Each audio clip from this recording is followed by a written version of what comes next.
5వ అధ్యాయం 22వ వచనం. త్వరగా బైబిల్ తీయాలి. గలతీయులకు రాసిన పత్రిక 5వ అధ్యాయం 22వ వచనం.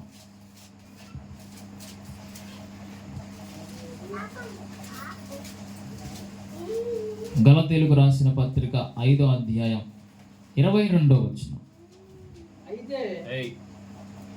అయితే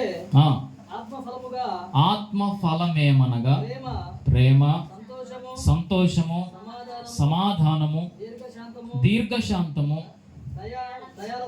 దయాలత్వము, మంచితనము, విశ్వాసము, సాత్వికము, ఆశా నిగ్రహము, ఇట్టి వాటికి విరోధమైన నియమేదియు లేదు. దేవునికి స్తోత్రం చెప్పండి. సింధు సెంటర్లో మంచిగా కూర్చోట్టు. ఫోన్ ఎందుకు ఇచ్చాను ఆయనకి ఇప్పుడు?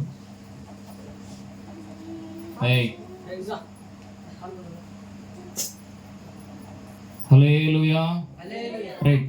గడిచిన కొన్ని వారాలు, 4-5 వారాలు, 7 వారాలు పట్టింది కదా ఆ కూరలోయ. ఎన్ని వారాలు పట్టింది? 7 వారాలు. పోయిన ఆధారంతో 8, 9 వారాలు మనం ఏం నేర్చుకున్నాం? ఆ కూరలోయ. మర్చిపోయాను అనుకో, ఇక నేను చేసేది ఏమి. 9 వారాలు ఒకటే వాక్యం సాగదీసి దాంట్లో ఉన్న విషయాలన్నీ బయటికి తీసి మరీ వివరించి ఎంతో క్లారిటీగా అర్థమయ్యే విధంగా చెప్పిన. ఆ కూరలోయలో అంటే ఏంది, ఆ కూరలోయలో పడితే ఏంది, పడకుండా ఉండాలంటే ఏం చేయాలని మొత్తం మంచిగా క్లియర్గా చెప్పాను. హల్లెలూయా. ఈరోజు మరలా మనకి ఇక్కడ 9 రకాలైన పేర్లు మనకు కనపడతాయి. ఆత్మ ఫలాలు చెప్పండి అమ్మా. మనం పోయినసారి నేర్చుకుంది ఆకూరు లోయ. ఏ లోయ? ఇప్పుడు మనం నేర్చుకునేది ఏంటంటే ఆత్మ ఫలాలు. చెప్పండి. మళ్ళీ వచ్చేసి అమ్మ ఏం వాక్యం చెప్పినంటే ఆకూరు లోయ అనేరు. మళ్ళా ఏ ఫలాలు? ఇప్పుడు ఆత్మ ఫలాలు. ఈ ఆత్మ ఫలాలు మనకి ఇక్కడ 9 ఉన్నాయి. చూడండి. అది 5వ అధ్యాయం 22వ వచనంలో ప్రేమ, సంతోషం, సమాధానం, దీర్ఘశాంతం, దయాలత్వము, మంచితనము, విశ్వాసము, సాత్వికము, ఆశ నిగ్రహం. మొత్తం 9. ఎన్ని? ఆ కూరలో ఎన్ని ఉన్నాయి? 8. ఇప్పుడు ఆత్మఫలాలు ఎన్ని? 9. ఇవన్నీ ఎవరిలో అయితే ఉంటాయో వారిలో యేసయ్య ఉన్నట్లు ఒకటే గుర్తుపెట్టుకోవాలి. దీనికంటే పైన 19వ వచనం చూడండి. 19వ వచనం 20వ వచనం చూస్తే శరీర కార్యములు స్పష్టమై ఉన్నవి. అవేవనగా 1 జారత్వము, అపవిత్రత, కాముకత్వము, విగ్రహారాధన, వ్యభిచారము, ద్వేషములు, కలహములు, మత్సరములు, క్రోధములు, కక్షలు, భేదములు, విమతములు, అసూయలు, మత్తతులు, అల్లరితో కూడిన ఆటపాట. 3, 6, 9, 12, 15. శరీర కార్యాలని చెప్పండి. శరీర కార్యాలు 15. ఆత్మ ఫలాలు ఎన్ని? 9. శరీర కార్యాలు గుర్తుపెట్టుకుంటారు. ఇవన్నీ ఆ పేర్లు మనకు వద్దు, నెంబర్ గుర్తుంటే చాలు. హల్లెలూయా. శరీరంతో చేసేవేమో 15 ఉన్నాయి, ఆత్మతో చేసేవి 9 ఉన్నాయి. మన శరీరంలో ఈ 15 ఉండకూడదు. మన శరీరంలో 9 మాత్రమే ఉండాలి. 15 అస్సలు మనలోకి రాకూడదు. అవి ఒకవేళ మనలోకి వచ్చినాయి అనుకో, మనం సైతాను పిల్లలం. ఈ 9 కనుక మనలోకి వచ్చినాయి అనుకో, అప్పుడు మనం దేవుని పిల్లలు. దేవునికి స్తోత్రం చెప్పండి. కాబట్టి ఈ 9 ఫలాలు మనలో ఉన్నాయా లేదనేది మనం నేర్చుకోవాలి. ఈ 9 ఫలాలు కూడా యేసయ్యలో మనకు కనబడుతున్నాయి. ప్రేమ, సంతోషం, సమాధానం అనేది యేసయ్యలో మనకు కనబడుతుంది. యేసయ్య మూలముగా మనం పుట్టాము కాబట్టి ఇప్పుడు మనలో కూడా ఆయన యొక్క లక్షణాలు మనలో కూడా కనబడునుగాక. ఇప్పుడు మనలో ఏం కనపడాలంట? ఆత్మ ఫలాలు. ఎన్ని? 9. ఈ 9 కూడా ఎప్పుడైతే మనలో కనబడతాయో, అనేకులు మనలో ఉన్న ఆ 9 ఫలాలు ఎప్పుడైతే చూస్తారో, చూచుట ద్వారా కూడా అనేకులు మార్చబడతారు. గట్టిగా ఆమేన్ చెప్పమే. హల్లెలూయా. చూడడం ద్వారా కూడా అనేకులు మార్చబడతారు, వినడం ద్వారా అనేకులు మార్చబడతారు. ఈ 9 ఫలాలు చూడడం ద్వారా యేసయ్యలో మనకి ఈ 9 ఫలాలు కనపడతాయి. ఇప్పుడు ఈరోజు యేసయ్యలాగా జీవించాలన్నా, యేసయ్యలాగా బ్రతకాలన్నా, యేసయ్యలాగా నువ్వు నడవాలన్నా, యేసయ్యలో ఉన్న ఈ 9 ఆత్మ ఫలాలు నీలో ఉండునుగాక. దేవునికి స్తోత్రం చెప్పండి. యేసయ్య జీవించిన ఈ కాలంలో 33.5 సంవత్సరాలు ఆయన ఈ భూమి మీద జీవించాడు.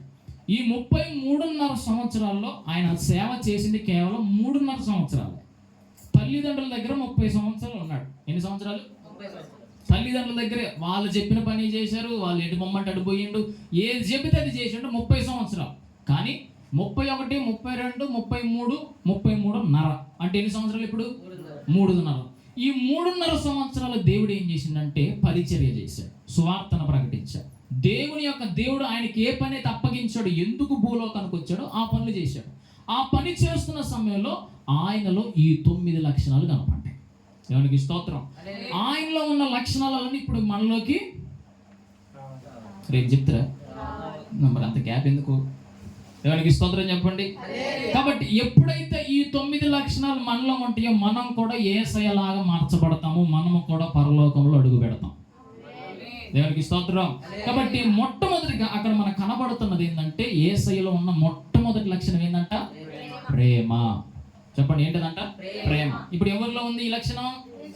చెప్పాలి. యేసయ్యలో ఉంది. ఇప్పుడు యేసయ్యలో ఉన్న ఆ లక్షణం ఇప్పుడు ఎవరిలోకి రావాలా? ఎవరికి వారు చెప్పండి, నాలోకి వచ్చునుగా. కానీ ఏంటిది? ప్రేమ. హల్లెలూయా. ఇక్కడ 2 ప్రేమలు మనం చూడాలి. ఒకటి యేసయ్య ప్రేమ, రెండోది మనిషి ప్రేమ. ఈ భూమి మీద ఉంటే 2, ఒకటి యేసయ్యది అయితే ఇంకోటి మనిషిది. మనిషి ప్రేమ ఎట్లుంటే మనకు తెలుసు, కానీ యేసయ్య ప్రేమ మనం తెలుసుకోవాలి. దేవునికి స్తోత్రం. దేవుడి ప్రేమ ఏంటో తెలుసా? మనిషిని దేవుడు ఎంతగానో ప్రేమించాడు. ఏ విధంగా ప్రేమించాడంటే ఆదికాండంలో మనం చూస్తే దేవుడు 1వ రోజు నుంచి 5వ రోజు వరకు కూడా మాటతో పలికాడు. సృష్టుడు, సూర్యుడు కలుగునుగాక, చంద్రుడు కలుగునుగాక. ఆమె లేదు దానికి, ఆయన అన్నదే చెప్తుంది. నీరు కలుగునుగాక, చంద్రుడు కలుగునుగాక, వెలుగు కలుగునుగాక, చీకటి కలుగునుగాక, వృక్షాలు కలుగునుగాక, అన్ని గాక గాక గాక అని నోటితో పలికాడు. అంటున్నారా? ప్రతిదీ కూడా నోటితోనే పలికాడు సృష్టి అంతా. కానీ ఒక మనుష్యుణ్ణి మాత్రం తన చేతులతో చేశాడు. దేంతో చేశాడు? మరి యేసు కూడా ఒక మనిషి కలుగునుగాక అంటే కలగడా? చెప్పాలి. కలిగే అంత శక్తి ఉందా లేదా ఆయనకి? చెప్పండి అమ్మ. మరి ఉందని గట్టిగా చెప్తే నాకు వినపడింది. నాకు కొంచెం శివుడు ఈ మధ్య ఎక్కువైపోయింది. దేవునికి స్తోత్రం. ఇప్పుడు ఆయన ఏమంటాడంటే అన్ని నోటితో పలికాడు, ఒక మనుష్యుని మాత్రం ఏం చేశాడంటే చేతులతో చేశాడు. తన చేతులతో. రెండోది ఏంటో తెలుసా? తన పోలికలో. చెప్పండి, తన పోలిక అంటే యేసయ్య పోలిక. యేసయ్యలాగానే జుట్టు, యేసయ్యలాగానే ముక్కు, యేసయ్యలాగానే నోరు, యేసయ్యలాగానే చేతులు, యేసయ్యలాగానే కాళ్ళు, యేసయ్యలాగానే దేహం. మన పోలికలు చేదుము రండి అని చెప్పేసి తండ్రి, కుమార, పరిశుద్ధాత్మ ముగ్గురు కలిసి ఏం చేశారంటే ఒక మనిషిని సృష్టించారు, ఒక మనిషిని తయారు చేశారు. ఇక్కడే మనకు అర్థం కావాలి. అందరినేమో అన్నిటినేమో నోటితో పలికాడు, ఒక మనిషిని మాత్రం చేతులతో చేశాడు. ఇది గుర్తుపెట్టుకోవాలి మీరు బాగా.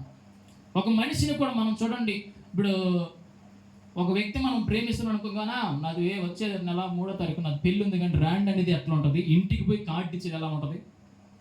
ఏది బాగుంటుంది? కార్డు ఇచ్చేది. అంటే కార్డు ఇచ్చిన అంటే ఎంతో ఫోన్ చేస్తామంటే వస్తారా, లేకపోతే ఫోన్ చేస్తే ఇప్పుడు ఫోన్ చేసి చెప్పిన అనుకో అంటే వస్తారా, లేకపోతే మానే, లేకపోతే నాకే 1 కేజీ బియ్యం మిగులుతాయి అన్నట్టు ఇదో చెప్తారు. హల్లెలూయా. కానీ వెళ్ళి మరి ఇస్తున్నాం అంటే అది ఎంతో ప్రేమ ఉన్నట్టు, అవునా కదా?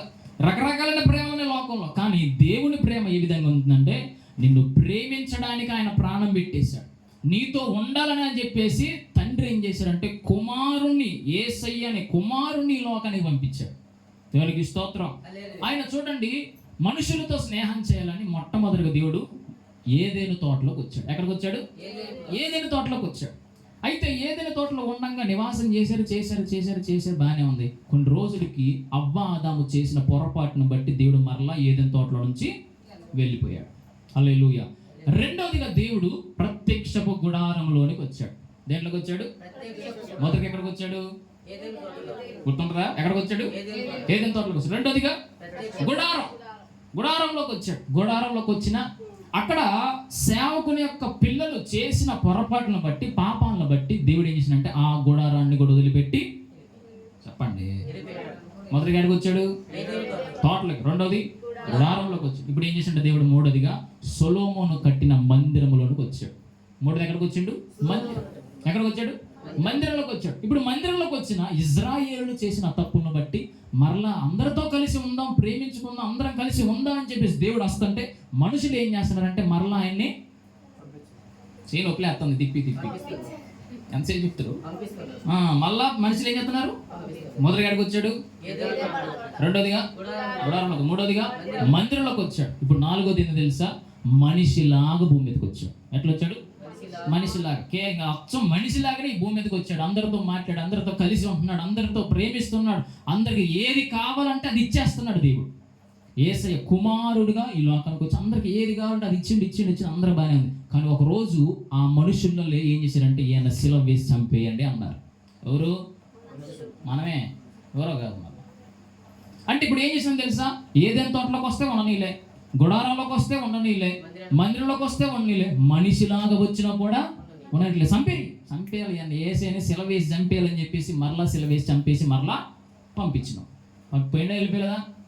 చెప్పండి, వెళ్ళిపోయింది. ఇప్పుడు దేవుడు ఏం తెలుసా? ఐదవదిగా మనిషిలోకి వచ్చాడు. ఆమె చెప్పు గట్టిగా. ఇప్పుడు ఎవరిలోకి రావాలి? యేసయ్య మనలోనికి రావాలంటే మనిషిలోకి వస్తా అన్నాడు. ఏ మనిషిలోకి వస్తాడో తెలుసా? నిజమైన దేవుడు యేసయ్య అని పశ్చాత్తాపడి మారు మనసు పొంది, నీవు నాకు కావాలి ప్రభా అని ఎవరైతే ప్రేమతో ఆయన పిలుస్తారో అప్పుడు ఆ మనిషిలోనికి యేసయ్య వస్తాడు. దేవునికి స్తోత్రం చెప్పు గట్టిగా. చెప్పండి. మొదటిగా ఎక్కడికి వచ్చాడు? ఏదైనా తోటలోకి వచ్చాడు. రెండోదిగా గుడారంలోకి వచ్చాడు. మూడోది మందిరంలోకి వచ్చాడు. నాలుగోది మనిషిగా వచ్చాడు. ఐదోది ఏంటంట? మనిషిలోకి వచ్చాడు. ఇప్పుడు మనకి ఏది కాదు చెప్పు? ఏదిట్లో? ఏదైనా తోటలో ఉంటే మంచిదా? గుడారంలో ఉంటే మంచిదా? మందిరంలో ఉంటే మంచిదా? మనిషిగా ఉంటే మంచిదా? మనిషిలో ఉంటే మంచిదా? హల్లెలూయా. ఇప్పుడు నీనాలోనికి కూడా యేసయ్య రావాలనుకుంటున్నాడు. నీతో నాతో కలిసి ఉండాలనుకుంటున్నాడు. కానీ ఇప్పుడు మనం కూడా చేసినట్టే మనలోకి వచ్చాడు యేసయ్య, మనలోనే ఉంటున్నాడు. కానీ మనం చేస్తున్న కొన్ని పొరపాట్లను బట్టి, పాపాలను బట్టి, తప్పులను బట్టి దేవుడు ఏం చేస్తాడంటే మనల్ని విడిచి కూడా ఏదైనా తోటలోకి వస్తే ఉండనీలే, గుడారంలోకి వచ్చినా ఉండనీలే, మందిరంలోకి వచ్చినా ఉండనీలే, మనిషిగా వచ్చినా ఉండలే. ఇప్పుడు మనిషిలోకి వచ్చినా కూడా ఎంత పాపం చేస్తాం చూడు మనం, ఎంతగానో చంపేస్తున్నాం చూడండి యేసయ్యని. ఆయన ఏమో ప్రేమించాడు, నా బిడ్డలతో నేను ఉండాలని ఆయన వస్తున్నాడు. ఇప్పుడు మనం ఏం చేస్తున్నామంటే ఉండనీయకుండా వెళ్ళగొడతాం. ఎవరు ప్రేమ ఎక్కువ చెప్పు? నువ్వు ఎంతగానో 5 సార్లు వెళ్ళగొడుతున్నా కూడా ఆయన మరలా వస్తూనే ఉండు. కానీ మనం ఏం చేస్తున్నామంటే మన తప్పులను బట్టి, మన పాపాలను బట్టి యేసయ్యని ఉండనీయకుండా, ఆయనకి స్థానం ఇవ్వకుండా, ఆయన మన దగ్గర ఉండనీయకుండా, ఆయనతో మనం స్నేహం చేయకుండా, ఆయన ప్రేమించకుండా, ఆయనతో సహవాసం చేయకుండా మనం ఏం చేస్తున్నామంటే లోకంతో, పాపంతో, శత్రువుతో, మనం సాతానుతో మనం సహవాసం చేసేసి యేసయ్యని మనలో నుంచి వెళ్ళగొడతాం. దేవునికి స్తోత్రం చెప్పండి గట్టిగా. ఆయన ఎంతగానో మనల్ని ప్రేమిస్తున్నాడంటే మన కొరకు ఆయన కుమారుని కూడా వదిలేసుకున్నాడు. మన యొక్క పాపాల నిమిత్తం ఆయన కుమారుని బలిగా పంపించాడు. ఒక పాపి పరిశుద్ధునిగా మార్చబడాలంటే ఒక పుణ్యాత్ముని యొక్క రక్తం చిందించబడాలి. హల్లెలూయా. ఎప్పుడైతే ఒక పుణ్యాత్ముని యొక్క రక్తం చిందించబడిద్దో అప్పుడు పాపికి పాపము నుంచి విడుదల. దేవునికి స్తోత్రం. పురాతన కాలంలో కూడా మనం చూస్తే ఒక వ్యక్తి పాపం చేశాడు అనుకో, ఆ పాపికి ఆ పాపం నుంచి విడుదల కావాలంటే ఒక గొర్రెనో, ఒక మేకనో, ఒక పావురనో, ఒక కోడినో కోస్తే గానీ ఆ రక్తం ద్వారా వారికి విడుదల వచ్చేది. ఇప్పుడు దేవుడు అంటున్నాడంటే, ఎందుకురా మీకోసం మీరు చేసిన పాపాల కోసం ఆ మూగ జంతువులు ఎందుకు చంపడం? వాటన్నిటికి బదులు ప్రతి వ్యక్తి చేసిన పాపాన్ని బట్టి నేను మరణిస్తా, నా రక్తం ద్వారా మీకు పాపము నుంచి విడుదల అని చెప్పేసి యేసయ్య వచ్చేసి రక్తం కార్చిండు. మన యొక్క పాపము నుంచి మన పాపములన్నిటి నుంచి ఆయన విడుదల చేశాడు. అయినా కూడా ఇప్పుడు మనం ఏం చేస్తున్నాం? మరలా పాపమే. పాపం ఉన్న చోట పరిశుద్ధుడు ఉంటాడా? చీకటి ఉన్న చోట వెలుగు ఉంటుందా? ఇప్పుడు మనం చేస్తున్న పాపాన్ని బట్టి మరలా ఆయన కూడా ఏం చేస్తాడంటే వెళ్ళిపోతా ఉన్నాడు. ఇందుని బట్టి మనం ఇక్కడ అర్థం చేసుకోవచ్చు, యేసయ్య నిన్ను నన్ను ఎంతగానో ప్రేమిస్తున్నాడు. దేవునికి స్తోత్రం చెప్పండి గట్టిగా. హల్లెలూయా. మనిషి కోసమే ఈ భూమిని తయారు చేశాడు, మనిషి కోసమే ఇవన్నీ తయారు చేశాడు. మనిషితో ఉండాలని ఆశపడుతున్నాడు, మనిషితో ఉండాలని ఆశపడి మనిషిలోకి కూడా వచ్చి ఉండాలని ఆశపడుతుంటే ఇప్పుడు మనిషి ఏం చేస్తున్నాడంటే తన తప్పును వల్లే, పాపాన్ని బట్టి, మోసాలను బట్టి, ఈ సాతానిక ప్రభావాలను బట్టి దేవుడు మనల్లో ఉన్న మనిషిని కూడా, మనిషిలో ఉన్నా కూడా మనం ఏం చేస్తున్నామంటే యేసయ్యని ఉండనీయకుండా వెళ్ళగొట్టేస్తున్నాం.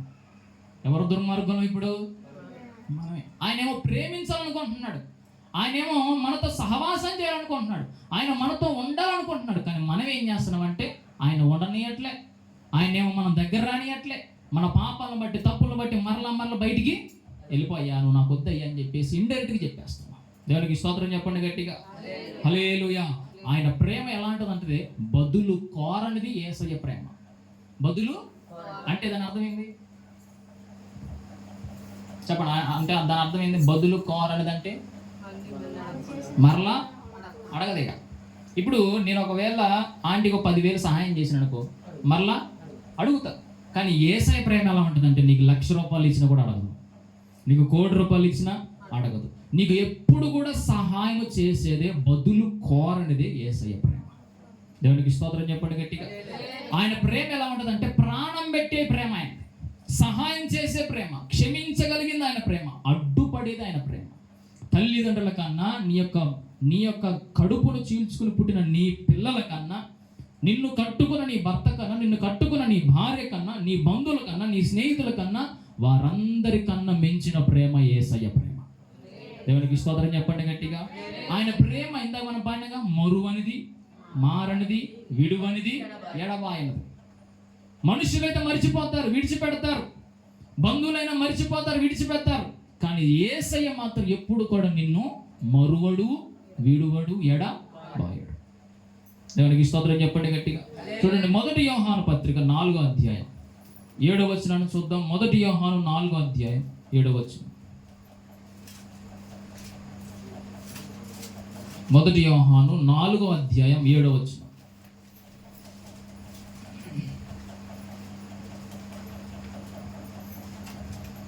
మీరు క్రొత్తగా జన్మింపవలెనని 7:4 4:7 4:7 1 యోహాను 4:7. మనము ఒకరినొకడు ప్రేమింతుము, ఏలయనగా ప్రేమ దేవుని మూలముగా కలుగుచున్నది. ప్రేమించు ప్రతి వాడును దేవుని మూలముగా పుట్టినవాడు దేవుని ఎరుగును. దేవునికి స్తోత్రం. చూడండి, ఇక్కడ ఆయన మూలముగా పుడితేనే నీలో యేసయ్య ప్రేమ ఉన్నట్లు అంటుంది. ఇక్కడ నీలో ఆయన ప్రేమ ఉందంటే నువ్వు అందరిని ఏం చేస్తావంట? చెప్పాలి. ఆయన ఏం చేస్తాం? మనం ఆయన ద్వారా మనం పుట్టుంటే, ఆయన పిల్లలుగా మనం పుట్టుంటే మనలో ఏముంటది? ఆయన ప్రేమ. ఇప్పుడు మనం ఏం చేస్తాం? అందరిని ప్రేమిస్తామా, ద్వేషిస్తామా? ప్రేమిస్తాం. నీలో ఆ ప్రేమ లేదంటే నువ్వు ఎవరు పెద్దవి? అదే 4వ అధ్యాయం 9వ వచనం కూడా చూడండి.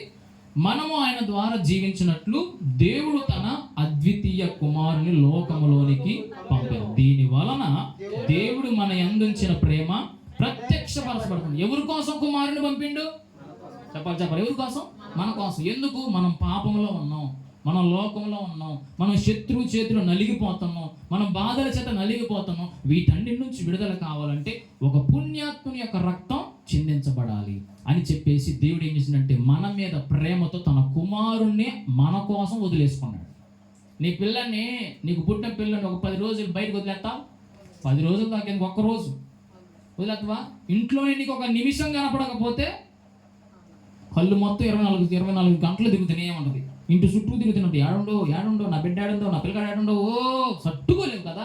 మరి చూడండి, నీ కోసం నా కోసం తండ్రి అయిన దేవుడు కుమారుడైన యేసును వదిలేసుకున్నాడు. అంటే చూడండి, ఎంత ప్రేమ మన మీద ఉంటే కుమారుని కూడా వదిలేసుకోవాలా? ఎంత ప్రేమ ఉంటే కుమారుని కూడా ప్రక్కన పెట్టేయాలా? దేవునికి స్తోత్రం చెప్పండి. అదే 4వ అధ్యాయం 10వ వచనం కూడా చూడండి. 10వ వచనంలో మనము దేవుణ్ణి ప్రేమించమని కాదు, తానే మనలను ప్రేమించి మన పాపములకు ప్రాయశ్చిత్తమయుడైనటకు తన కుమారుణ్ణి పంపెను. ఎవరిని పంపిండంట? కుమారుని. ఎవరి కోసం? మన కోసం. అంటే ఎంతగానో ప్రేమిస్తున్నాడు. దేవునికి స్తోత్రం చెప్పండి గట్టిగా. కుమారుణ్ణి మనం ప్రేమిస్తున్నామని కాదు, ఆయనే మనల్ని ప్రేమించాడంట. ఎవరు ప్రేమించారు? మనం ప్రేమించడం, ఆయన ప్రేమించిండ. ఆయనే మనల్ని ప్రేమించేసి మన కొరకు ఆయన బలిగా మార్చబడ్డాడు. దేవునికి స్తోత్రం. నీ కుమారుని ఏరే వాళ్ళకి ఇవ్వడానికి ఇష్టపడతావా? ఏరే వాళ్ళ దగ్గర పని చేయడానికి ఇష్టపడతావా? అరే కొన్ని రోజులు 10 సంవత్సరాలు పని చేయాలి, దానికి డబ్బులు ఇస్తారా అని చెప్పేసి నీ పిల్లలను పంపిస్తావా? అస్సలు. నేనన్న పని చేస్తాను కానీ నా పిల్లల్ని మాత్రం పంపను, పని చేయించను. అవునా కదా? కానీ తండ్రి ఏం చేసింది తెలుసా? కుమారుణ్ణి మన కోసం పాపము నుంచి విడుదల చేయాలంటే, పుణ్యాత్ముడు రక్తం చిందించాలని కొడుకును వదిలేసుకుని భూమి మీదకి పంపించేసిండు. దేవునికి స్తోత్రం. అంటే మన మీద దేవుడు ఎంతగానో ప్రేమ పెంచేసుకున్నాడు. నీవు లేకపోతే ఆయన ఉండలేడు. నువ్వు ఏడ్చినా ఆయన తట్టుకోలేడు. నీ కళ్ళలో కన్నీరు కారుస్తున్నా కూడా ఆయన తట్టుకోలేడు. అందుకే నేను ఎప్పుడు ఒక మాట అంటామంటే, ఏంటంటే కన్నీరు చూచి కరిగిపోయే దేవుడు నజరేయుడైన యేసు. దేన్ని చూసి కరిగిపోతాడు? కన్నీళ్ళు. ఇప్పుడు మనకున్న పిల్లోడు ఉన్నాడు, పిల్లోడికి స్కూల్ నుంచి రాగానే వాడు ఏం అడుగుతాడు? నానా ఒక 10 ఇయ్యి, ఏమన్నా షాపుకి పోయి ఏదైనా కొనుక్కొని వస్తా అంటాడు. వాడు మామూలు అడిగి తిట్టమా మనం? పరా బదులే అంటాడు. వాడికి ఇంకో ప్లాన్ ఉంటుంది, ఎట్ట గుంజాలో తెలుసు వాడికి. ఫస్ట్ మామూలు అడుగుతాడు, మనం ఇయ్యం. రెండోసారి నాన్న ఇయ్యా, ఇక వాడు మూడో ప్లాన్ వేస్తాడు, నాన్న దగ్గర నుంచి నేను గుంజాలంటే ఇక ఏడవాలి. ఇక ఏడుపు, ఆ ఏడుపు ఏడిచినా కూడా మనం పట్టించుకోం. వాడు ఏడవంగా చివరికి ఏమవుతుంది? కన్నీటి తర్వాత ఏమవుతుంది తెలుసా? ఇది అంటారుగా, ఎక్కిళ్ళు పట్టేస్తారంటారు చూడండి. ఎక్కిళ్ళ అమ్మ ఎక్కిళ్ళు పట్టేసి అంటారు. ఆ టైంలో తట్టుకులేస్తావు నువ్వు, ఊరనైనా 10 రూపాయలు పోతే పోయి వాడు ప్రాణం పోయేటట్టుంది ఈరా అని చెప్పేసి 10కి బదులు 100 ఎత్తాం. అవునా కదా? అదే విధంగా నీవు ప్రాణం పోయేంతగా దేవుడు నిన్ను చూడడు.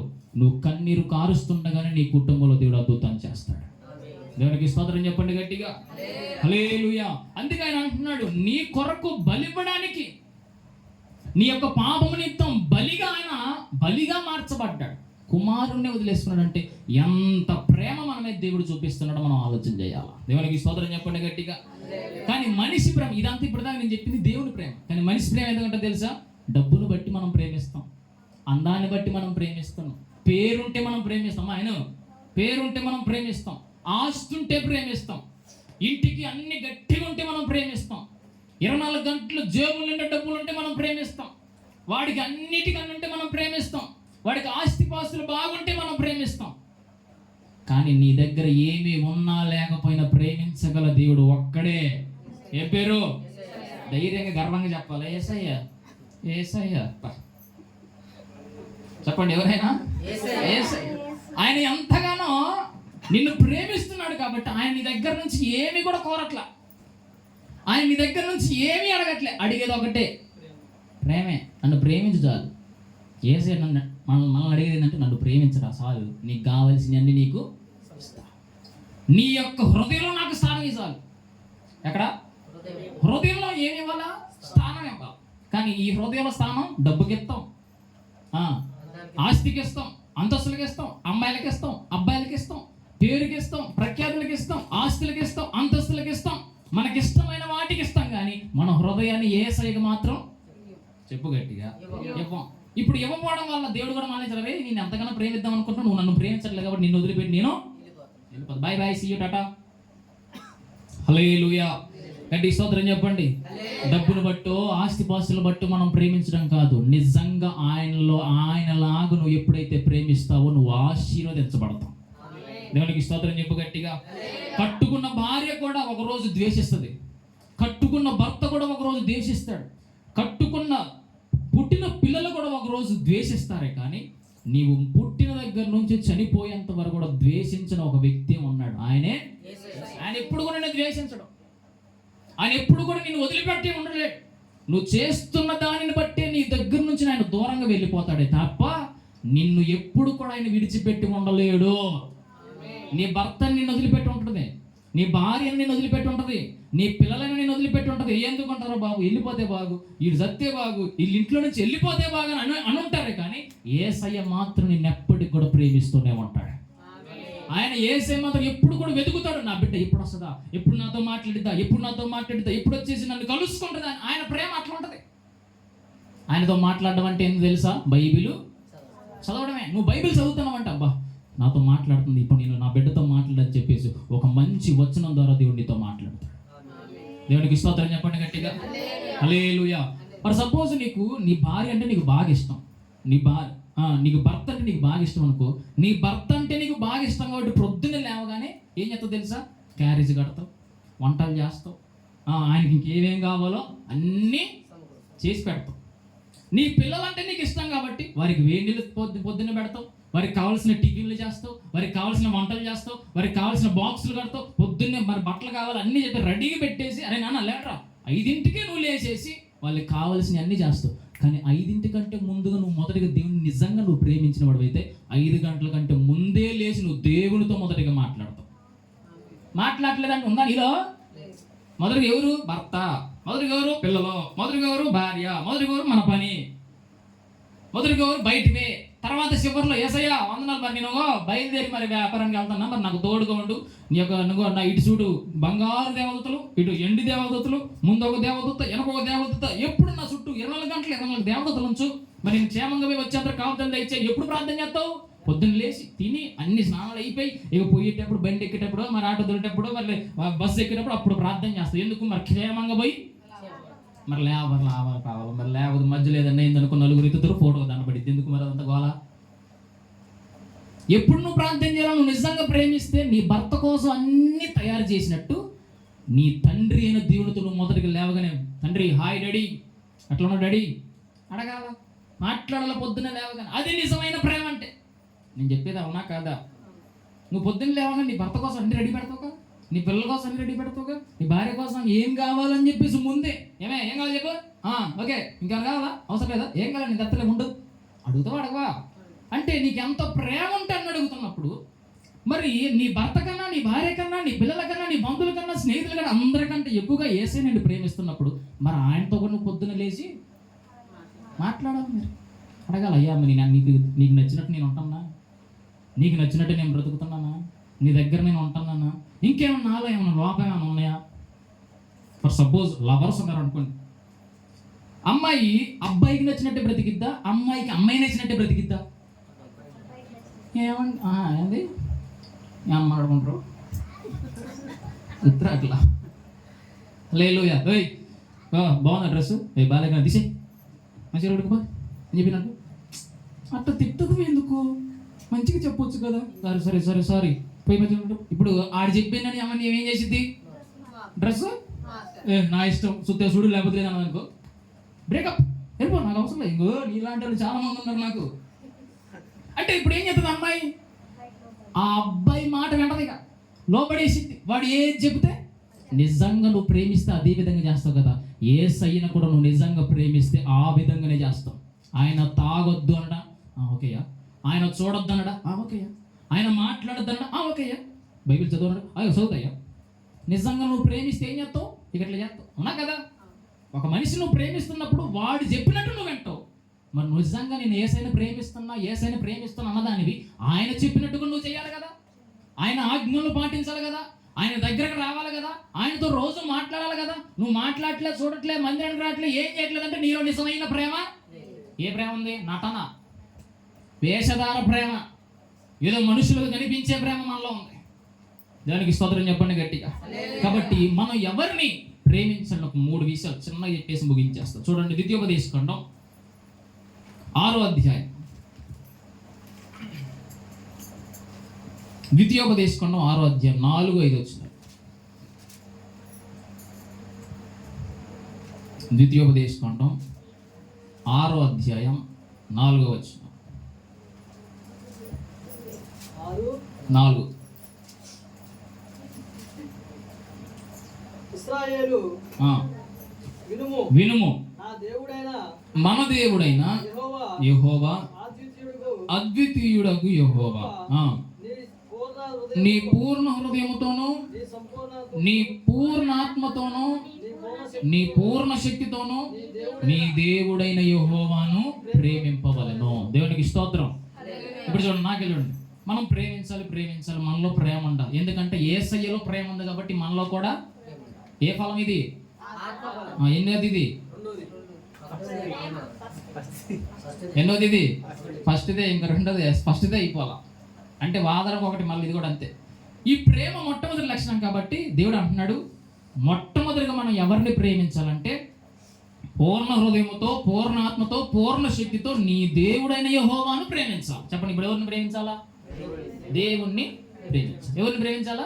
దేవుని ప్రేమించాలి. అంటే యేసయ్య మనం ప్రేమించాలి. మొట్టమొదటిగా మనం ప్రేమించాల్సింది యేసయ్యను నువ్వు ప్రేమించాలి. యేసయ్యను నువ్వు ప్రేమించాలంటే నీలో మొట్టమొదటి లక్షణం ఏమంటో తెలుసు? పొద్దున్న లేవగానే మొట్టమొదటిగా ఆయనతోనే మాట్లాడతావు. చీపురు పట్టుకొని కిలోమీటర్ పోవడం. దేవుని స్తోత్రం చెప్పండి. మూలన్న బట్టలు తీసిపోయి బకెట్లో మోసడం కాదు, లేకపోతే ఇంటి ముందు నుంచి ముగ్గులేయడం కాదు. నాకు ఎవరు అలవాట్లు లేవులే కానీ చెప్తున్న మాట సార్. హల్లెలూయా. యేసయ్యను ప్రేమించాలి. యేసయ్యను ప్రేమించాలంటే మొట్టమొదటి లేవగానే ఎవరితో మాట్లాడాలా?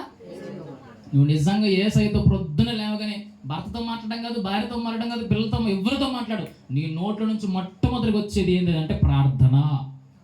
నీ నోట్ల నుంచి మొట్టమొదటిగా యేసయ్యా రాత్రి నుంచి ఇంతవరకు నన్ను కాచికడు, మంచి నిద్రనిచ్చావు, మరొక రోజును నాకు ప్రసాదించావు, అందుని బట్టి నీకు వందనాలు అనే మాట వచ్చిందనుకో, నీకు నిజంగా యేసయ్య మీద ప్రేమ ఉన్నట్లే.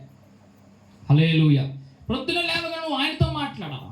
దేవునికి స్తోత్రం చెప్పండి గట్టిగా. లోకంలో మనిషి అన్నిటినీ ప్రేమిస్తున్నాడు, కానీ ఒక దేవుణ్ణి తప్ప. మనుషులకు ఉండే ఒక లక్షణం చెప్పనా, యేసయ్య దగ్గర నుంచి అన్ని అయ్యా నాకు అది కావాలి, నాకు ఇది కావాలి, నాకు అది కావాలి అంటమే, కానీ యేసయ్య నువ్వే అది ఎప్పుడు రాదు. అయ్యా నాకు అది కావాలి, నాకు వాహనం కావాలి, నాకు టీవీ కావాలి, నాకు సైకిల్ కావాలి, నాకు అది నాకు కారు కావాలి, నాకు ఇల్లు కావాలి, నాకు అమ్మాయి కావాలి, నాకు అబ్బాయి కావాలి, నాకు మనవడు కట్టాలి, ఇది పట్టాలి, అన్ని సోది మాటలు చెప్తాం, కానీ యేసయ్యా నువ్వే. ఆ నోట్లో నుంచి ఆ మాట రాదు.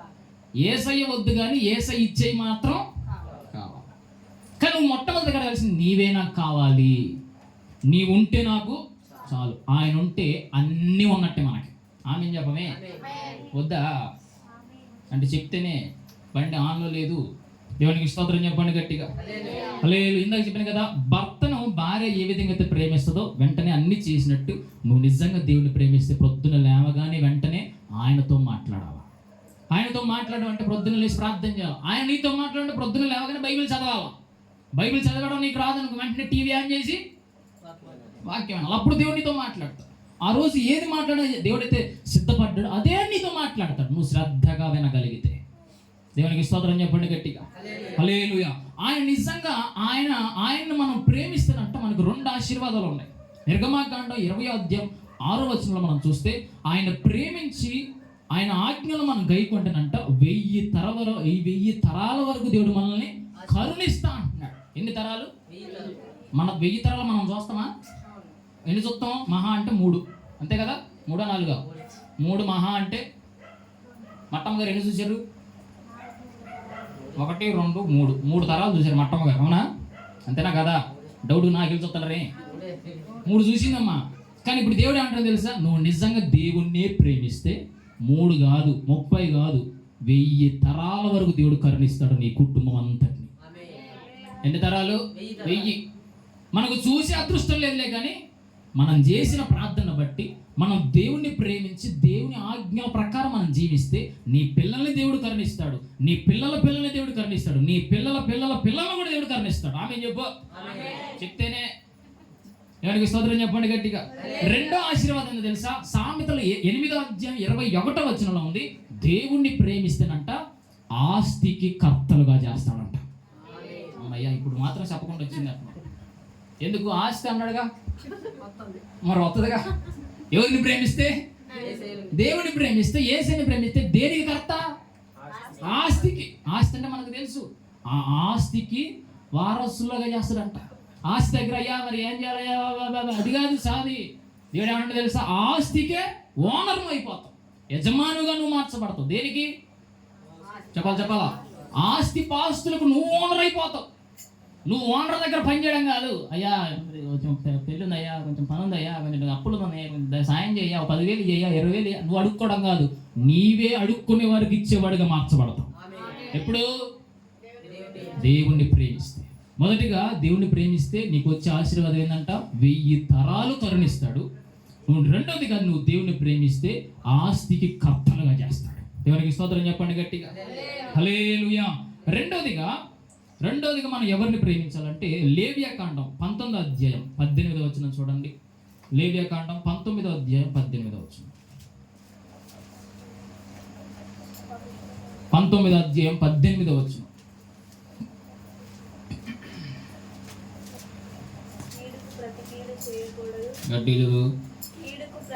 కీడుకు ప్రతి కీడు చేయకూడదు, నీ ప్రజల మీద కోపముంచుకొనక, ఆమెనండి, నిన్ను వలె నీ పొరుగు వారిని ప్రేమింపవలను. మొట్టమొదటిగా ఎవరిని ప్రేమించాలా? యేసయ్యని ప్రేమించాలి. యేసయ్యని ప్రేమిస్తే 2 ఆశీర్వాదాలు అని చెప్పిన. మొదటిగా 1000 తరాలు కరుణిస్తాడు, ఆస్తికి కర్తలు చేస్తాడు. ఇప్పుడు రెండోదిగా ఎవరిని ప్రేమించాలంటే పొరుగు వారిని. అనండమ్మా, మొదటిగా ఎవరిని ప్రేమించాలా? రెండోది ఎవరిని ప్రేమించాలా? పొరుగు వారిని. పొరుగు వారు అంటే పక్కింటోళ్ళ, వేరే ఊరోళ్ళ, మరెవరు? మందారాగా అందరిని ముందోళ్ళు వెనకోళ్ళు పక్కనోళ్ళు పయ్యోళ్ళు కిందోళ్ళు అందరిని కూడా ఇప్పుడు నువ్వేం చేయాలా? ప్రేమించాలి.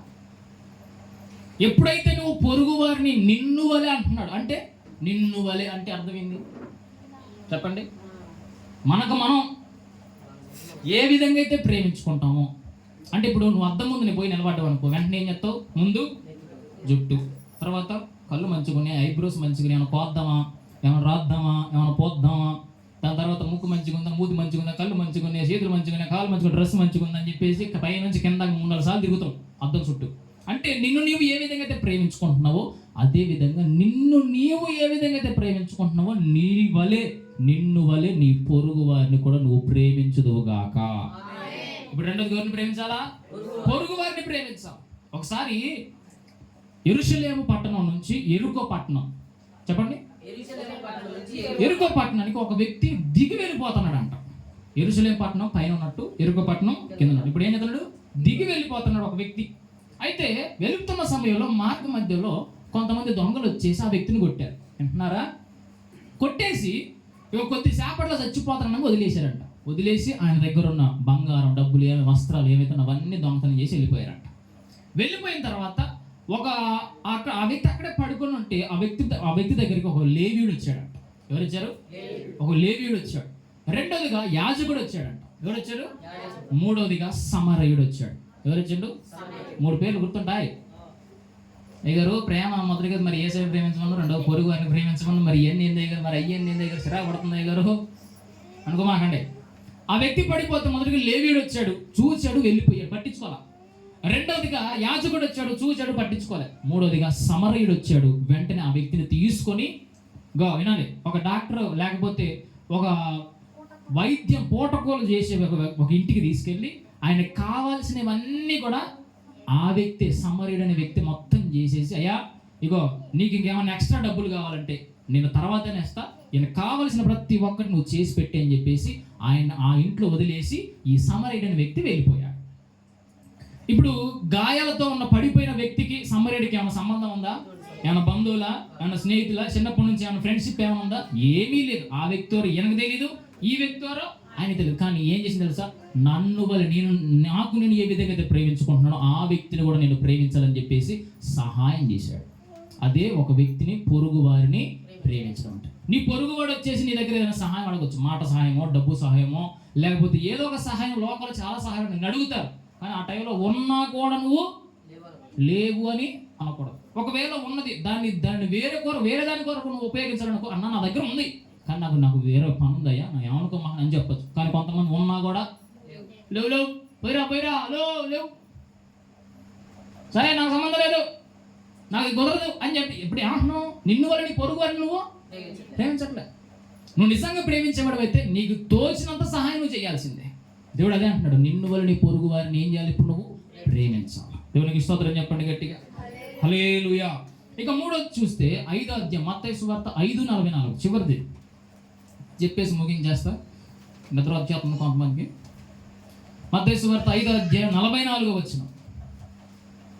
చెప్పండి, మొదటిగా ఎవరిని ప్రేమించాలా?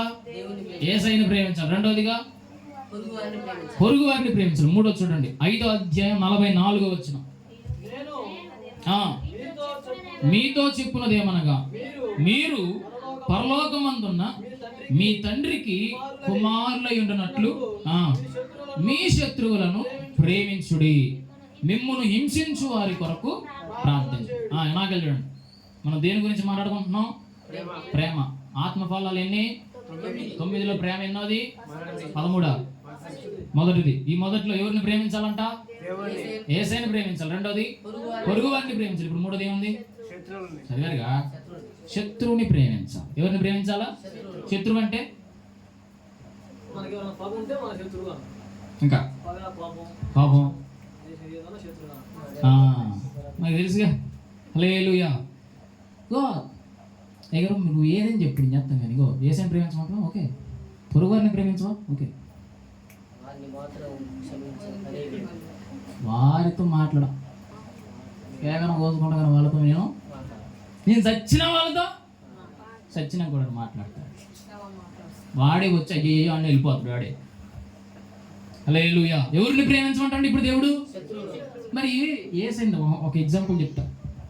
యేసయ్య మనుషులందరికీ మేలు చేసిండో చేయలేదా? అందరికి కళ్ళు, చేతులు, ముక్కు, మూతి, సచ్చిన లేపిండు, దెయ్యాలు అందరికీ చేసిండు. కానీ ఆ ప్రజల నోటి నుంచి వచ్చిన ఒక మాట ఏం తెలుసా? యేసయ్యని సిలువ వేయండి. ఇప్పుడు ఎంత బాధ ఉంటుంది ఆయనకి. ఒరే, నా ద్వారా నువ్వు మేలు పొందుకున్నావు కదా, నా ద్వారా నువ్వు సహాయం పొందుకున్నావు, నా ద్వారా నీ కుటుంబంలో మేలు కలిగింది, ఇప్పుడు నేను నీకేం ద్రోహం చేసినా అని చెప్పేసి నన్ను సిలువ అంటున్నావు అవునా కదా? అన్ని బాధలు పడి అన్ని అవమానించారు, తిట్టారు, కుట్టారు, గుద్దారు, ఊశారు, అన్ని చేశారు యేసయ్యని. చివరికి యేసయ్య సిలువలో ఉండి ఒక మాట పలికింది మొట్టమొదటిగా. ఏమని? తండ్రి, వీరేం చేస్తున్నారో వీరికే కాబట్టి వీళ్ళందరినీ ఎవరిని క్షమించని చెప్పి ఇప్పుడు ఆయన శత్రువులే. ఆయన వాళ్ళు ఈయనకి శత్రువే, కానీ ఆయన మాత్రం మిత్రుడే. హల్లెలూయా. ఈయనలో అంత ప్రేమ ఉంది కాబట్టి ఇప్పుడు ఏమంటాడో తెలుసా? యేసయ్య వీళ్ళందరినీ క్షమించండి. ఎవరికి చెప్తుండు? తండ్రికి చెప్తుండు. అయ్యా వీళ్ళందరూ నన్ను కొట్టారు, తిట్టారు, బాధించారు, ఊశారు, ఎన్నో మాటలన్నారు, ఎంతగానో హింసించారు నన్ను, అయినా కూడా నేనే అంటున్నాను వీళ్ళందరినీ క్షమించు. నువ్వు నిజంగా నీలో యేసయ్య ప్రేమ ఉంటే నీకు సత్యాంత వరకు కూడా ఒక్క శత్రువు కూడా ఉండకుండా వెళ్ళిపోవును గాక. ఉండొచ్చా మనకు శత్రువులు? మనకు శత్రువు ఉంటే ఒక్కడే ఉండాలి, వాడే సైతాన్. ఎవరు ఉండాలి మనకు శత్రువు? సైతాన్. మనుషుల్లో ఉండకూడదు మనకు శత్రువులు. నా గురించి చెప్తున్నా. నా గురించి వెనక పొడిచే వాళ్ళు ఉన్నారు, మాట్లాడే వాళ్ళు ఉన్నారు, బెదిరించే వాళ్ళు ఉన్నారు, ఏదో ఒకటి సనుగే వాళ్ళు ఉన్నారు, గొనిగే వాళ్ళు ఉన్నారు. అయినా కూడా నేనేం చేస్తా తెలుసా? వాళ్ళతో మాత్రం అన్నా బాగున్నావా, అక్క బాగున్నావా, ఎట్లున్నారు, ఏంది, ఇంత క్షేమమేనా? ఎందుకు? యేసయ్య ప్రేమను మనం చూపించాలి, మన ప్రేమను మనం చూపించకూడదు. వాడు ఏదో అని చెప్పేసి కీడుకు ప్రతి కీడు, వాడు ఒకటి తిట్టినకు నువ్వేం చేయాలి? ఇంకో రెండు తిట్టడం చూడాలి, కానీ నన్ను తిడతావని చెప్పేసి గోవ పగలు కొట్టినావు అనుకో, అది యేసయ్య ప్రేమ? నువ్వు శరీర సంబంధమే, ఆత్మ సంబంధం కాదు. ఆత్మ సంబంధులే ప్రేమ ఉంటుంది, శరీర సంబంధంలో పగ తీర్చుకుంటారు. దేవుడికి స్తోత్రం చెప్పండి గట్టిగా. హల్లెలూయా. గెత్సెమనే తోటలోకి యేసయ్య పోయి ప్రార్థన చేస్తున్నట్టు. ప్రార్థన చేస్తున్న సమయంలో శిష్యులు, భటులు అందరూ వచ్చేసి యేసయ్యని పట్టుకొని పోగాల. ఆ టైంలో యేసయ్యని పట్టుకోవడానికి సైనికులు వచ్చారంట. వింటున్నారా? యేసయ్యని పట్టుకోవడానికి సైనికులు వచ్చారు. పట్టుకుంటున్న సమయంలో ఆ సైనికులలో మల్కు అనే ఒక వ్యక్తి ఏం చేసిందంటే, ఆయన దగ్గర ఉన్న వరలో ఉన్న కత్తిని తీసేసి, మలుకు వచ్చి యేసయ్యని పట్టుకుంటుంటే పేతురు ఏం చేసిందంటే, ఆ యొక్క మలుకు దగ్గర ఉన్న కత్తిని తీసేసి, ఆయన కత్తిని తీసుకొని ఆ మలుకు అనే వ్యక్తిని, సైనికుడిని చెవు వస్తాడు. ఇప్పుడు యేసయ్య ఏమన్నా చెప్పు? ఇప్పుడు నిన్ను కొట్టడానికి, చిన్నని కొట్టడానికి నేను పోతున్న సమయంలో వెంటనే వచ్చి శౌర్య వచ్చి అడ్డపడ్డానుకో, వెంటనే బావా నాకు మంచిగా సహాయం చేసింది కొంత అంట నేను కొట్టడానికి పోతున్నా, బావ వచ్చి ఏం చేసిండు? అడ్డుపడ్డా, బా థ్యాంక్ యూ బావా అని చెప్తారంట. ఇప్పుడు పేతురు సైనికుడు వచ్చేసి యేసయ్యని కొడుతున్నాడు, పట్టుకున్న సమయంలో పేతురు వచ్చేసి అంట, నన్ను నా యేసయ్యని పట్టుకుంటారని చెప్పేసి చెవు కోసిందంట. ఇప్పుడు అసలు మామూలుగా చెప్పండి, యేసయ్య ఏమనాలా? చెవుగా తీసేది పీక తీసేయాలని చెప్పాలి. అసలు మాట అదే, అవునా కదా? బా నా శిష్యుడు అనిపించుకున్నారా, నాకు భలే సహాయం చేసి నన్ను పట్టుకోనికి వస్తే వాడి శివుడు జరిగిన సూపర్రా అలా వద్దా? కానీ పేతురుతో అంటున్నాడు, అయ్యా మనం కత్తిని ఉపయోగించేవాడు కత్తితోనే మరణిస్తాడు అని చెప్పేసి వెంటనే తెగిపడిన చెవుని తీసుకుని దేవుడు ఏం చేస్తాడంటే మరలా బతికిస్తాడు. ఇది ప్రేమ అంటే. అదే మనమైతే నా చెవునే కొత్తవారని చెప్పేసి ముక్కు కొత్తాం కదా, లేకపోతే పొట్లన్నా అంటే కీడుకి ప్రతి కీడు మేలు చేస్తామా? కానీ ఇప్పుడు దేవుడు ఏమన్నా తెలుసు? శత్రువుని ఇప్పుడు వచ్చేసి మలుకొనే వ్యక్తి సైనికుడు వచ్చేసి యేసయ్యని పట్టుకుంటాడు అంటే వీడు శత్రువు. పట్టుకుంటే ఆ శత్రువు యొక్క చెవు తెగిపడ్డా కూడా మళ్ళీ దేవుడు ఏం చేసాడు? తీసి అతికిచ్చాడు. అది యేసయ్య ప్రేమ అంటే. హల్లెలూయా. నిన్ను కొట్టేవారు ఉంటారు, నిన్ను బాధించేవారు ఉంటారు, నేను హింసించేవారు ఉంటారు, నీకు తెలియకుండా వెనక మాట్లాడేవారు ఉంటారు. వెనక మాట్లాడుతున్నారని చెప్పేసి వాళ్ళ గురించి 10 మందికి చెప్పినా నీలో యేసయ్య ప్రేమ ఉండదు. ఎన్ని అన్నా కూడా నువ్వు లోపలే దాచేసుకుని అవన్నీ యేసయ్యకి చెప్పు. అయ్యా నన్ను ఎవరు ఏమనుకున్నా సరే నేను మాత్రం అందరినీ ప్రేమిస్తా. నాకు ఈ లోకంలో శత్రువు అనేవాడు ఉండకూడదు, ఉన్నా కూడా నేను మిత్రుగా మార్చుకుంటా. కానీ నీవు మాత్రం నాకు శత్రువుగా మార్చబడకూడదు, నీవు నాకు దూరం కాకూడదు. నీలాగా నేను ఉండాలి, నీతో పాటు నేను ఉండాలి. నీ ప్రేమ నాకు కావాలి, నీ సహాయం నాకు కావాలి, నీ కృప నాకు కావాలని చెప్పేసి నీ కూడా ఏం తెలుసా? యేసయ్యలాగా నువ్వు అందరినీ ప్రేమిస్తే యేసయ్య నిన్ను ప్రేమిస్తాడు. యేసయ్యలాగా నీవు అందరినీ క్షమిస్తే యేసయ్య నిన్ను క్షమిస్తాడు. దేవునికి స్తోత్రం చెప్పండి గట్టిగా. యోబుకి 4 స్నేహితులు ఉన్నారంట. 4 స్నేహితులు వచ్చేసి, ఏ యోబు, ఏం పని చేసినా అంత పెద్ద రోగం వచ్చింది నీకు, ఏదో పాపం చేసి ఉంటావు అని చెప్పేసి తిట్టారంట, బాధించారంట. అయినా కూడా యోబు ఏం తెలుసా, 4 స్నేహితుల కొరకు ప్రతిరోజు ప్రార్థన చేస్తారంట. ఇది కాదా ప్రేమ అంటే? హల్లెలూయా. కొట్టిన, తిట్టిన, బాధించిన కూడా ఎవరు ఏమనట్లేదు. మన బైబిల్ చదివితే చాలా మంది యోసేపుని తన అన్నలందరూ కలిసి ఏ బయలు పడేశారా? మరి తమ్ముడిని అందరు కలిసి కొట్టారు, తిట్టారు, బయలు పడేశారు. ఒక రోజు అన్నలందరూ కాళ్ళ దగ్గరకు వచ్చారు. ఇప్పుడు పగ తీర్చుకోవచ్చా, తీర్చుకోకూడదా? చెప్పాలా? తీసుకున్నంత అవకాశం వచ్చింది. ఒక్కరే బట్టలు రాండి అందరు అన్నలు, మా అన్నలే వీళ్ళందరూ నన్ను చిన్నప్పుడు బయలు పడేశారు, కొట్టారా, తిట్టారు, వీళ్ళందరిని చంపేయండి చెప్పి ఒక్క మాట చెప్పితే 10 తలకాయలు దిగి అవతల పడతాయి. అవునా కదా? కానీ మా అన్నలందరినీ ఏం చేసింది తెలుసా? క్షమించి, ప్రేమించి, దగ్గర తీసుకుని వాళ్ళకి కావలసినవి అన్ని ఇచ్చి పంపించేసి. అది యేసయ్య ప్రేమ.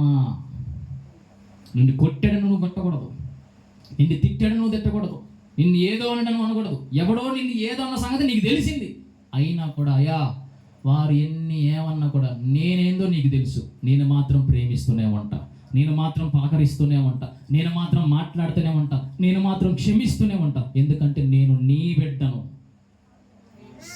ఎవరు బిడ్డ? నేను నీ బిడ్డను కాబట్టి నీలాగనే ఉంటా నేను. దేవునికి స్తోత్రం చెప్పండి గట్టిగా. కాబట్టి నీ ఇంటి వారిని బాధించవచ్చు, నీ బంధువులను బాధించవచ్చు, నీ స్నేహితులను బాధించవచ్చు, కానీ నీవు తిరిగి వారిని బాధ పెట్టే వ్యక్తిగా నువ్వు ఎప్పటికీ కూడా ఉండకూడదు. ఎందుకంటే ఆత్మఫలంలో మొట్టమొదటి ఫలం ఏంటంటే ప్రేమ. అది యేసయ్యలో ఉంది కాబట్టి యేసయ్య బిడ్డమైన నీలో కూడా ఆ ప్రేమ ఉండాలి. ఆమె చెప్పండి గట్టిగా. దేవునికి స్తోత్రం చెప్పండి. దావీదుని సౌలు యొక్క కొడుకు సౌలు ఎంతగానో బాధించాడు. అవునా? సౌలు ఎంతగానో సంపాలను చూశాడు. కానీ ఒకరోజు సౌలు యొక్క కొడుకు ఎవరు? సౌలు యొక్క కొడుకు. సౌలు కొడుకు పేరు యోనాతాన్ యొక్క కొడుకు పేరు ఏంటంటే మెఫీబోషెత్. ఇప్పుడు మెఫీబోషెత్ కంట శత్రువు యొక్క కుమారుని కూడా ఇంట్లో తీసుకొచ్చి పెట్టుకున్నట్ట దావీదు. ఇది కాదు ప్రేమ అంటే? నిన్ను సంపాలని చూసేవాడు నిన్ను సంపాలనుకుంటున్నాడు, ఒకరోజు అటు తెచ్చిండు. చచ్చినా కూడా నీలో ఆ పగ ఉంటుందా, పోయిద్దా? చెప్పాలా? ఎందుకు? వాళ్ళ తరం ఎవరు ఉన్నా కూడా మనకు అదే వచ్చేస్తూ ఉంటుంది. కానీ దావీదునంట రాజు చంపాలని చూస్తున్నా కూడా రాజు యొక్క మనవన్నంట ఈ దావీదు ఇంటికి తెచ్చుకొని ఇంట్లో పెట్టుకొని భోజనాలు పెట్టినంట. శత్రువుని ప్రేమించడం అంటే అది. దేవునికి స్తోత్రం చెప్పండి గట్టిగా. హల్లెలూయా. నువ్వు ఎప్పుడైతే దావీదులాగా శత్రువును కూడా నువ్వు మిత్రుడుగా చేసుకుని ప్రేమిస్తావో అప్పుడు నీలో కూడా యేసయ్య ప్రేమ ఉన్నట్లు. ఆమేన్ చెప్పు గట్టిగా. హల్లెలూయా చెప్పండి. 3 రకాలైన ప్రేమ, ముగ్గురిని మనం ప్రేమించాలని చెప్పారు. మొట్టమొదటిగా యేసయ్యని ప్రేమించాలి, రెండోదిగా పొరుగు వారిని ప్రేమించాలి, మూడోదిగా శత్రువులను కూడా మనం ప్రేమించాలి. దాని తర్వాత అక్కడ ఉంటుంది శత్రువుల కొరకు కూడా మనం ఏం చేయాలంట? ప్రార్థన చేయాలి. దేవునికి స్తోత్రం చెప్పండి. కాబట్టి మొట్టమొదటిగా 9 రకాలైన ఆత్మ ఫలాలలో దేవుడు మొట్టమొదటిగా ఈ రోజు మనతో మాట్లాడిన ఫలం ఏంటిది? ప్రేమ. ఈ ప్రేమ మనలో నిరంతరం ఉండునుగాక. ఈ ప్రేమతో, దేవుని యొక్క ప్రేమతో మనం అందరినీ ప్రేమించుదుముగాక, అందరితో కలిసి ఉందుముగాక, అందరితో మాట్లాడుదుముగాక, అందరితో కలిసి మెలిసి ఐక్యతగా ఉండుదుముగాక. ఎవరిని ప్రేమించాలి?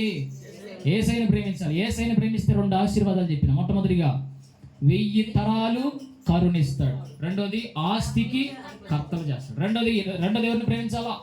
పొరుగు వారిని ప్రేమించాలి, మూడోది శత్రువుని ప్రేమించాలి. ఈ విధంగా మనం అందరం యేసయ్యలాగానే ప్రేమించుదాం, యేసయ్య దగ్గరకు వెళ్ళిపోదాం. దేవుడి కొన్ని మాటలు దీవించును గాక.